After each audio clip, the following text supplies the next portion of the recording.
Saúde está de volta e hoje a gente está falando de um tema muito interessante ligado à qualidade de vida na terceira idade. E em ótima companhia estamos aqui com o geriatra Gabriel Knipel, que atende em São João del Rei e toda a região. Ele também é professor, muito conhecedor de muitas coisas, está sempre ligado aí, né, Gabriel, em vários assuntos, isso é muito importante. Gabriel, a gente terminou o bloco anterior falando um pouco sobre a questão de se continuar ativo, o que é importante para você ter essa relação mesmo de escolha, eleger as coisas que te fazem feliz e que, assim por diante, vai te dar prazer e assim, melhor qualidade de vida. E a gente vai falar de um tema agora que não é tabu, é bem discutido, é um assunto já comumente divulgado, mas assim, que ainda sofre um preconceito, vamos dizer assim, que é a sexualidade na terceira idade. Então, por que a vida sexualmente ativa, ela pode trazer benefícios para a saúde das pessoas idosas? Eu vou responder a tua pergunta fazendo uma outra pergunta. O que é uma relação sexual? A relação sexual não é simplesmente o introito vaginal. A relação sexual, ela começa e muitas vezes ela se limita a carícias, a uma relação interpessoal de carinho. Tá? Então, a primeira coisa que a gente tem que definir é o que é sexo para cada um. Tá? É lógico que por causa de problemas circulatórios, problemas hormonais, a gente vai ter uma diminuição do desejo sexual. Isso é natural e o Papai do Céu não projetou a gente para reproduzir por 200 anos. Tá? Eu sempre brinco que o Papai do Céu projetou a gente para durar 30 anos.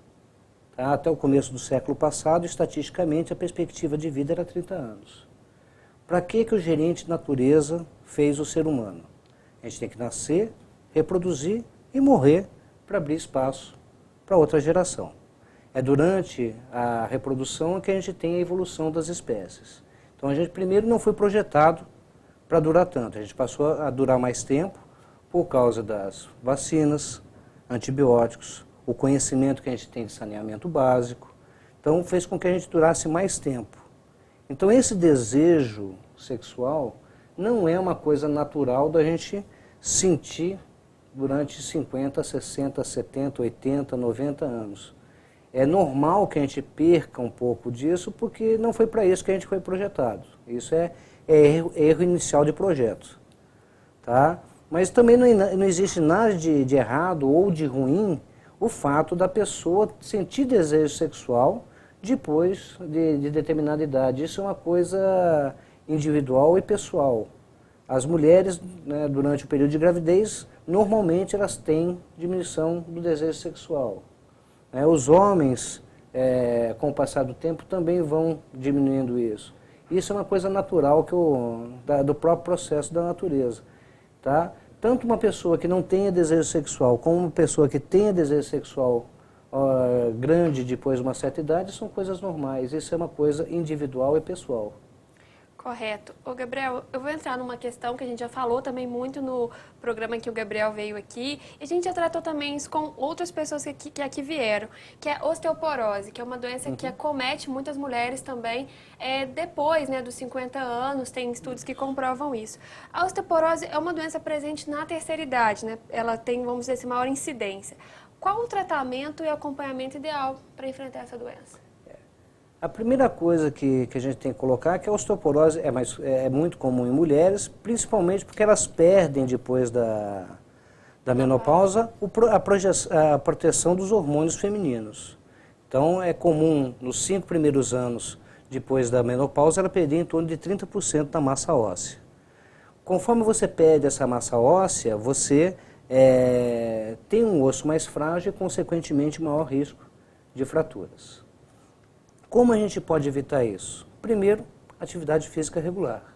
Quando você tem uma atividade física regular, quando você está se movimentando, o músculo puxa uma membranazinha em volta do osso chamado periósteo e estimula a absorção de cálcio. Tá? Outra coisa que no Brasil a gente é beneficiado, mas mesmo assim a gente observa muito, é a exposição ao sol. Tá? O sol produz uma vitamina chamada vitamina D. E essa vitamina D é importante para o metabolismo do cálcio nos ossos.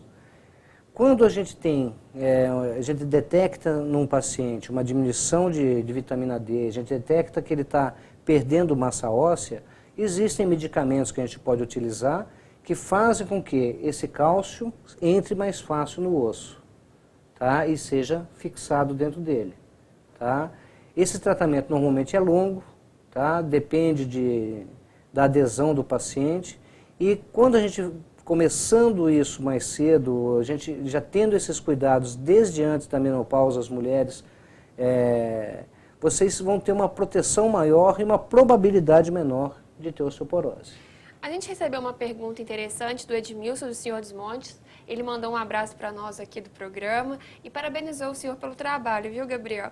Ele quer saber o seguinte, ele quer saber se o leite em excesso pode fazer mal até mesmo na questão dos ossos. O grande segredo na vida da gente é a moderação, tá?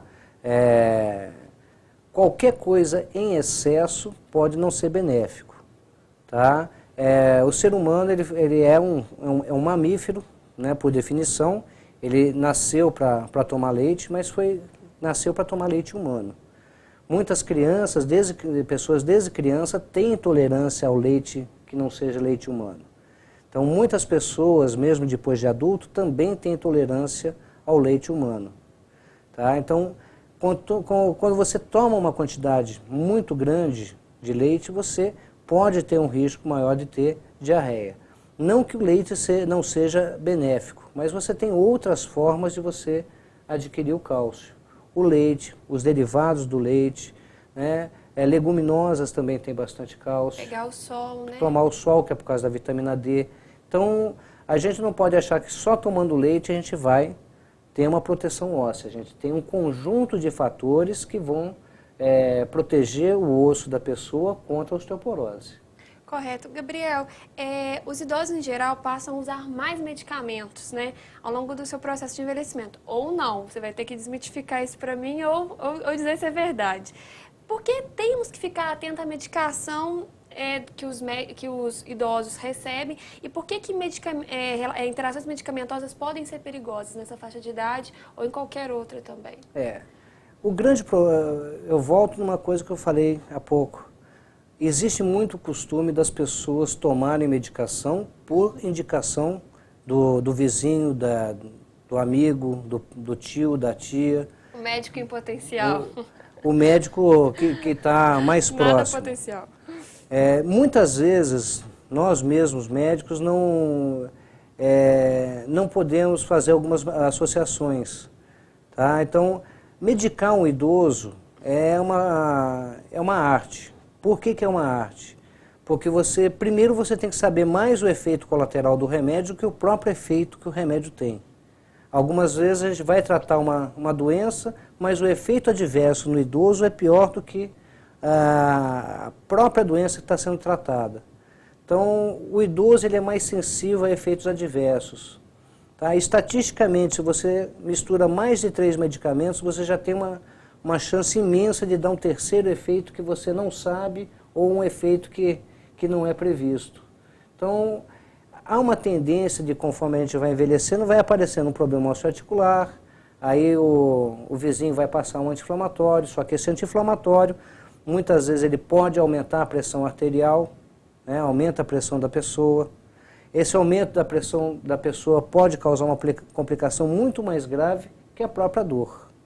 Pode causar um AVC, pode causar um infarto, pode causar uma hemorragia digestiva com o uso indiscriminado de anti-inflamatórios. Então, tudo na vida é a moderação, é o bom senso. Tá? Toda vez que a gente for tomar uma medicação, o ideal é procurar o serviço de saúde mais próximo do seu domicílio, procurar um médico que está na sua unidade básica, para que possa fazer a medicação de forma mais adequada. A gente até brincou nos bastidores, né, Gabriel, que tem não só interações medicamentosas, tem remédios em si que podem se transformar uma bomba no organismo da pessoa. E ali ir virando efeitos e mais efeitos colaterais que vão prejudicar e não melhorar a vida da pessoa. Existem medicamentos que, o exemplo que até a gente estava falando nos bastidores, é um medicamento para tonteira que ele tem efeito adverso de causar um sintoma igual ao Parkinson, causa tremores. Tá? Se a gente deixa de perguntar sobre esse determinado medicamento quando está fazendo a avaliação do paciente, a gente vai acabar tratando o paciente como se estivesse com Parkinson, sendo que esse tremor ele foi causado por uma outra medicação. Aí você vai passar o remédio para Parkinson que vai causar um efeito adverso que é comum, alguns efeitos adversos do Parkinson que são comuns nesses medicamentos, que você vai acabar passando uma outra medicação para isso. Então, quando você vai medicar um idoso, a primeira coisa que você tem que pensar são os efeitos adversos que o medicamento pode ter. A gente recebeu uma pergunta aqui, é uma moça do Tijuca que não quis se identificar, mas eu já agradeço a pergunta e mando um abraço. Ela tem esporão, ela fez essa pergunta, não está muito dentro do quadro que a gente está fazendo aqui, mas eu acho importante fazê-la. Ela falou que ela tem esporão e ela gosta de frequentar a academia. Tem algum problema? Você acha que excesso pode fazer mal? O esporão de calcânio, provavelmente... Ela não identificou. Deve ser esporão de calcânio. O esporão de calcânio é uma protuberância óssea formada no calcanhar, por dentro grosseiramente da carne. É como se você estivesse pisando sobre uma pedra o tempo todo. É uma coisa que incomoda. Tá? Existem aparelhos que você compra em farmácia que ele parece um biscoito e tem um furinho no meio. Então que a gente coloca no sapato para evitar de apoiar. Mas isso vai só aliviar a dor, não vai tratar o esporão do calcânio. Tá? O adequado seria procurar um ortopedista para fazer uma avaliação adequada para saber qual é o melhor tratamento. Isso daí é só um paliativo para que ela possa caminhar no dia a dia. Gabriel, a gente recebeu uma pergunta, não quis se identificar e tem relação com essa questão de interação medicamentosa. Ela falou que toma 11 remédios, faz uso de 11 remédios. Se tem algum problema usar todos? Depende do medicamento que está sendo associado. Tá? Tem medicamentos que fazem efeitos antagônicos, ou seja, um é contrário ao outro. Tem medicamentos que um ajuda o outro a funcionar. Tá? Eu tenho pacientes que, infelizmente, têm que tomar muitos medicamentos.